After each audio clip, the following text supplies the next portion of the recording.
Hi hello guys, welcome back to ಮೇಘನಾ kitchen. ಇವತ್ತಿನ recipe ಕಡಲೆಕಾಳು ಸಾಂಬಾರು. ಬನ್ನಿ ನಮ್ಮನೇಲಿ ಹೇಗೆ ಮಾಡೋದು ತೋರಿಸ್ತೀನಿ. Welcome back.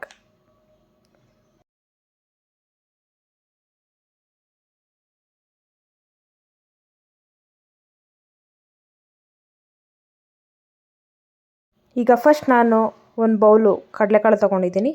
2 ಬದನೆಕಾಯಿ ಕಟ್ ಮಾಡಿ ಇಟ್ಕೊಂಡಿದ್ದೀನಿ. ನೆಕ್ಸ್ಟು ಒಂದು ಈರುಳ್ಳಿ, ಒಂದು ಪಾರಮ್ ಟೊಮೆಟೊ ತೊಗೊಂಡಿದ್ದೀನಿ. ಒಂದು ಇಡೀ ಸ್ವಲ್ಪ ಕೊತ್ತಂಬರಿ ಸೊಪ್ಪು, ಸ್ವಲ್ಪ ಕಾಯಿ, ಕರಿಬೇವು, ಸ್ವಲ್ಪ ಶುಂಠಿ, ಚಕ್ಕೆ, ಲವಂಗ, ಒಂಚೂರು ಕಡಲೆ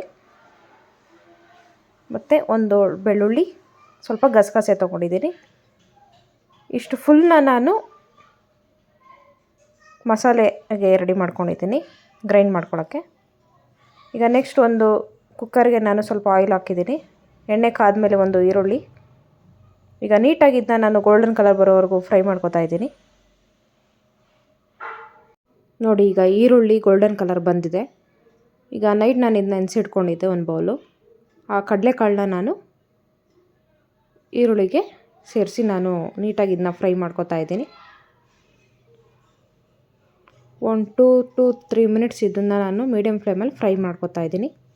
ಸ್ವಲ್ಪ ರುಚಿಗೆ ತಕ್ಕಷ್ಟು ಉಪ್ಪು ನೋಡಿ, ನೀಟಾಗಿ ಇದನ್ನು ಮಿಕ್ಸ್ ಮಾಡ್ಕೊತಾ ಇದ್ದೀನಿ.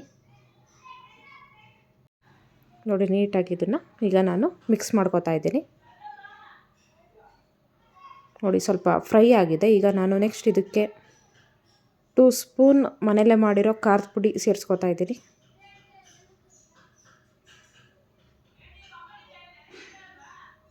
ನೀವೂ ಖಾರ ನೋಡ್ಕೊಂಡು ಹಾಕೋಬೋದು. ನಾನು ನಮ್ಮನೆ ಖಾರದ ಪುಡಿ ಮನೆಯಲ್ಲೇ ಮಾಡಿರೋದ್ರಿಂದ 2 ಸ್ಪೂನ್ ಖಾರದ ಪುಡಿ ಹಾಕ್ಕೊಂಡು ನೀಟಾಗಿ ಇದನ್ನ ಮೀಡಿಯಮ್ ಫ್ಲೇಮಲ್ಲಿ ಫ್ರೈ ಮಾಡ್ಕೊತಾ ಇದ್ದೀನಿ. ಸ್ವಲ್ಪ ಇದು ಹಸಿ ಸ್ಮೆಲ್ ಹೋಗೋವರೆಗೂ ನಾನು ಒಂದು 2 ಮಿನಿಟ್ಸ್ ಫ್ರೈ ಮಾಡ್ಕೊತಾ ಇದ್ದೀನಿ. ನೋಡಿ, ಇದು ನೀಟಾಗಿ ಫ್ರೈ ಆಗಿದೆ, ಹಸಿ ಸ್ಮೆಲ್ ಹೋಗಿದೆ. ಈಗ ನೆಕ್ಸ್ಟ್ ನಾನು ಸ್ವಲ್ಪ ಬಿಸಿ ನೀರು ಸೇರಿಸ್ಕೊತಾ ಇದ್ದೀನಿ. ಬಿಸಿ ನೀರು ಏನಕ್ಕೆ ಸೇರಿಸ್ಕೊತಾ ಇದ್ದೀನಿ ಅಂದರೆ ಅದ್ರ ಟೇಸ್ಟ್ ಹೋಗಲ್ಲ, ಫ್ರೈ ಬೇಗ ಆಗುತ್ತೆ, ಅದಕ್ಕೋಸ್ಕರ. ಅಂದರೆ ಟೇಸ್ಟ್ ತುಂಬ ಚೆನ್ನಾಗಿ ಬರುತ್ತೆ ಬಿಸಿ ನೀರು ಸೇರಿಸ್ಕೊಳ್ಳೋದ್ರಿಂದ.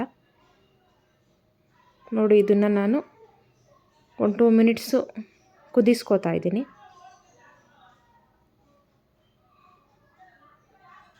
ನೋಡಿ, ನೀಟಾಗಿ ಇದನ್ನು ಮಿಕ್ಸ್ ಮಾಡ್ಕೊತಾ ಇದ್ದೀನಿ.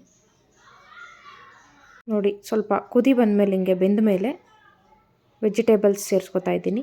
Beans, carrot and ಗೆಡ್ಡೆಕೋಸು. 2 ಬದನೆಕಾಯಿ ಕಟ್ ಮಾಡ್ಕೊಂಡಿದ್ದೆ.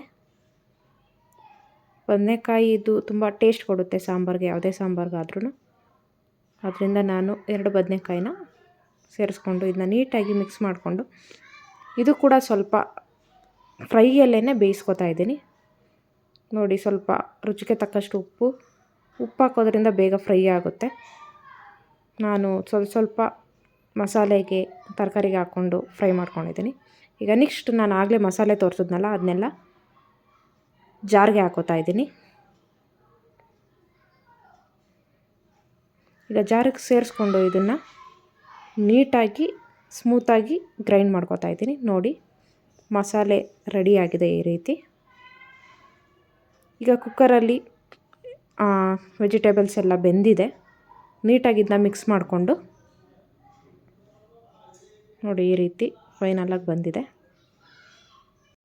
ಈಗ ನೆಕ್ಸ್ಟ್ ಗ್ರೈಂಡ್ ಮಾಡ್ಕೊಂಡಿದ್ವಲ್ಲ ಮಸಾಲ ಆ್ಯಡ್ ಮಾಡ್ಕೊತಾ ಇದ್ದೀನಿ.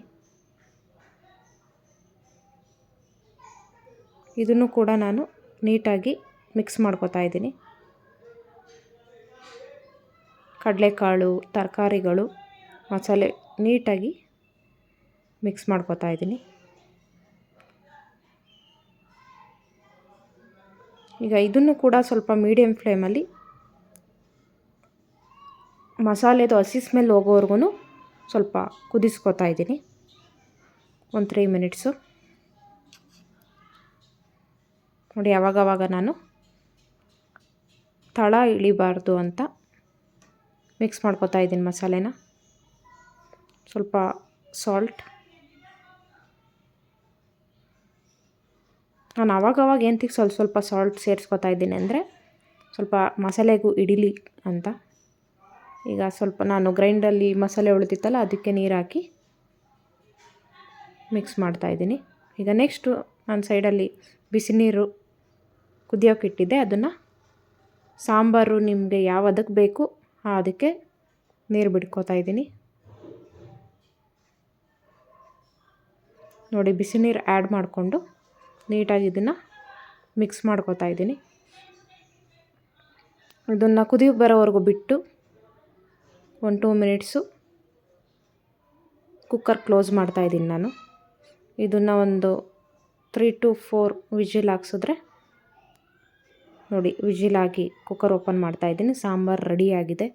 ಎಷ್ಟು ಕಲರ್ಫುಲ್ಲಾಗಿ ಕಡಲೆಕಾಳು ಸಾಂಬಾರು ರೆಡಿಯಾಗಿದೆ. ನೀವು ಮನೇಲಿ ಮಾಡ್ಕೊಂಡು ತಿನ್ನಿ, ಹೇಗಿತ್ತು ಕಮೆಂಟಾಗಿ. ಒಂದು 1/2 hour ಒಳಗೆ ನಾನು ಕಡಲೆಕಾಳು ಸಾಂಬಾರು ರೆಡಿ ಮಾಡಿದ್ದೀನಿ. Thank you for watching.